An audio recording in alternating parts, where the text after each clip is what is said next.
berkat ni adalah kehidupan kita itu adanya kebaikan, penuh dengan makna dan sentiasa bermanfaat. Itu maknanya berkat. Bila hidup kita ni bermanfaat kepada orang kat mana pun kita hidup, itu namanya berkat. Ada cikgu pencen dulu di jiran saya. Dia dah pencen umur 70 dah kak. Dia buka kelas pengajian khas untuk mengajak budak-budak matematik cara percuma. Maka inilah yang katakan bermanfaat dan berkat tadi. Hidup ni duduk kat mana pun Allah akan timbulkan dia sebagai sabut yang memberikan kebaikan kepada orang. Dan kita mengambil juga bagaimana kisah perjalanan Imam Nawawi rahimahullah ta'ala kan, yang umurnya tidak panjang, 45 tahun Imam Nawawi. Dia wafat pada tahun 1277 Masihi lah kalau tahun kita ni.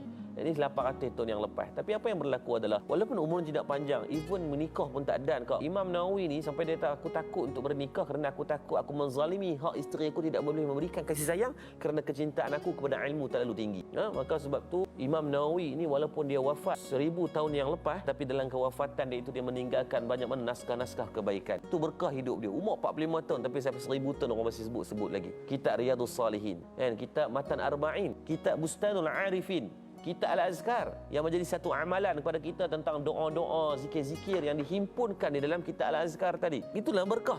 Walaupun umur dia tak panjang macam kita mungkin, tetapi apa yang ditinggalkan itu memberikan manfaat dan kebaikan kepada orang ramai.